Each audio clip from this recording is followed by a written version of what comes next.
السلام عليكم ورحمة الله وبركاته. ازيكم يا حبايبي؟ عاملين ايه؟ يا رب تكونوا كلكم بألف خير. فيديو النهاردة بقى فيديو سهل وبسيط، وفيديو من الفيديوهات المحببة جدا لقلبي اكيد ولقلب ناس كتير جدا. فيديو النهاردة حلو قوي، هنعمل مع بعض القرص الفلاحي. القرص دي من الحاجة اللي بتحب الايادي كتير، يعني بتحب الشغل فيها كتير، ووقت الاكل برضو بتحب اللمة الكتير. بتنفع مع اكلات كتير جدا. يا سلام بقى مع الكبدة الاسكندراني، يا سلام بقى مع اللبن والشاي كده الصبح للولاد. وكمان وهي سادة بتنفع مع اي حاجة، ولو بالعجوة بتبقى تحفة. عايزة اقول لكم الفيديو كله بركة وكله سعادة، لان هو معمول اصلا بكل سعادة. اي حاجة والدتي تحط ايديها فيها، بصوا عايزة اقول لكم بيبقى كلها حب وبركة. ربنا يا رب يخليها لنا وما يحرمناش منها ابدا. انا هنا عندي بقى، بصوا المقادير بسيطة: سمنة ولبن رايب ودقيق ورشة بسيطة من الملح. هقول لكم المقادير بالكيلو عشان يطلع معاكم مظبوط. انا هنا عندي جبت 7 كيلو من الدقيق، عليهم رشة من الملح، وكان عندي 2 كيلو من اللبن الرايب. تمام. وحطيت عليه كمان نص كيلو من اللبن السايب. طيب لو انا عندي اللبن كله سايب ينفع؟ هو هينفع، بس مش هتبقى معاكي طرية وحلوة زي اللي انا عملتها دي. هتبقى معاكي ناشفة او افرانة كده زي ما بيقولوا.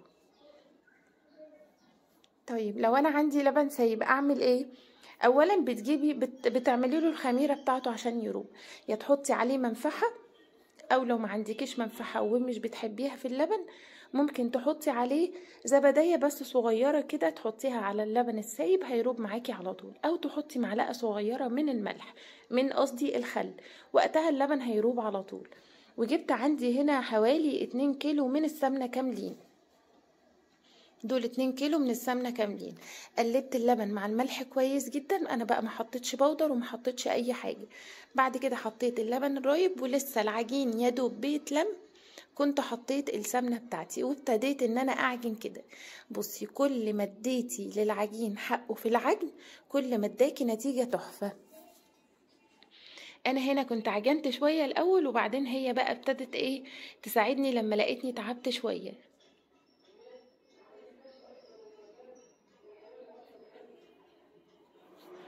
انا هنا بوريكم العجينة وبوريكم قد ايه هي كانت طرية وحلوة جدا، بس لازم تكون العجينة شبه اللبانة كده، يعني تكون ناعمة قوي، ما يكونش فيها التفتتات دي. تكون، انا معرفش انا قلتها صح ولا لا، بس ما تكونش مفتفتة كده او شكلها مش متناسق. فلازم بتعجنيها لحد ما تبقى ناعمة جدا. طيب كمية السمنة انا ما ضفتهاش كلها، انا كنت بضيف كل شوية كده، بضيف شوية من السمنة كل ما احس انها محتاجة بحط شوية. يعني انا حطيت في الاول حوالي 2 كيلو، قصدي كيلو ونص، وسبت النص التانية، ضفت شوية دلوقتي وشوية هضيفهم كمان شوية. بصوا انا اللي كنت بعجن كده وهي كانت بتلم. تمام. كل ما اديتي للعجين حقه في العجن كل ما اداكي نتيجة تحفة. بيبقى ناعم وطري وملمسه حلو وشارب من السمنة كله، ما بتلاقيش مثلا جزء فيه سمنة. العجين دايما لو انت معجنتيهوش حلو بيكون مكلكع قوي من جوه، يعني حتى وقت الفرد بتحسي فيه تكتلات كده. تمام. انا هنا بقى كنت انا بعجن شويه وهي كمان بتعجن شويه، انا بعجن شويه وهي بتعجن شويه. انا بس يا دوب قلت لها يا ماما انا نفسي في قرص، يعني انا نفسي اكل قرص كده من اللي هي الفلاحي دي. احنا عامه كنا وما زلنا يعني، بس انا عشان ما يعني مش مع ماما زي الاول فايه هي بتجيب لي منها على طول. يعني هو من الضروري ان هم لازم كل عيد لازم يعملوها، من يوم الوقفة بتكون معمولة كل عيد كبير، مش عيد صغير. وبيبقى نادرا جدا يعني لو هم عملوها على طول على طول، يعني لانها فعلا بتحتاج ايادي كتير، بتكون متعبة شوية، يعني بتخمر على كذا فترة. تمام. فما بيكونش ليها وقت. بيستسهلوا العيش الشامي اللي هو اللي بيتعمل في وقته ده، او بيستسهلوا العيش الفلاحي اللي هو العادي. فاول ما قلت لها يا ماما انا نفسي في القرص دي، فقالت لي خلاص تعالي وانا هعمل لك احلى قرص، هنعمل كميه حلوه جدا بحيث تكفيكي فتره. فهي رحت لقيتها بقى مجهزه كل حاجه ما شاء الله ومستنياني كده. بقى كنا عجناها كويس جدا وحاولت ان انا ايه المها كده عندي في البستلة الكبيرة، غطيتها عندي بكيس، ولازم كيس بحيث لما تخمر معايا. نسيت اقول لكم ان كان في حوالي نص كوبايه من الميه عليها يعني قطعه قد 100 جرام كده خميره، او مثلا لو خميره فوريه قد معلقتين كبار. ماشي، لو في الشتاء هتستخدمي 3 معالق، ولو في الصيف هتستخدمي معلقتين. تمام. سبتها بقى عندي لما اختمرت وريحتها طلعت كمان من الخميره، حسيت انها طلعت.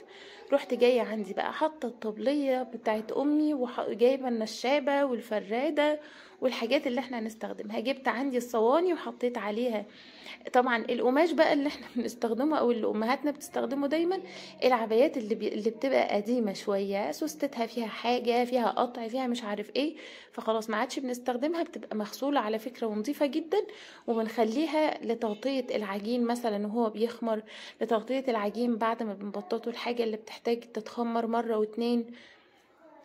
تمام. طبعا احنا عشان بنعمل كميات، فمش هقولك ان احنا بنغطي في الفوطة. يعني انا لما كنت بعمل بعض الفيديوهات فيها معجنات كنت بغطي بالفوط اللي هي بتاعة المطبخ الصغير. ليه؟ بعمل كمية قليلة، مش محتاجة ان انا ايه اجيب غطا كتير يعني. تمام. بس دي كانت كمية كبيرة جدا. كنت انا قاعده اهو، هي طبعا احنا بططناها فردنا. بصوا احنا بنقول بططناها، هي عندكم انتوا بتقولوا فردناها. فردناها بالمردانه وفردناها بالنشابه. وجيت عندي ايه سبتها تختمر كمان. اول ما عليت كمان وحسيت انها اختمرت وبقت حلوه، ابتديت بقى، هي جابت الصينيه، ولعت عندها الفرن سخنته كويس، وجابت الصينية وحطت فيها القرص، وبقت الصينية واحدة بس اللي في الفرن بتلف، وهي كل اللي يستوي بتطلعه.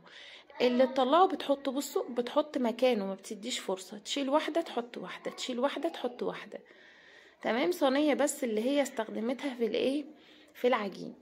وكانت القرص بتاعتي طلعت اهي، عايزه اقول لكم ما شاء الله كانت طريه جدا وحلوه جدا وهشه وفاضيه من جوه، وكانت جميله قوي. ريحه اللبن الرايب والسمنه عايزه اقول لكم كانت روعه. يكفي بس ان امي اللي كانت عاملاها. وبكده فيديو النهارده يكون خلص، واتمنى يكون عجبكم. يا ريت تعملوا لي لايك وشير وسبسكرايب للقناه، وتفعلوا الجرس عشان يوصل لكم كل جديد. والسلام عليكم ورحمه الله وبركاته.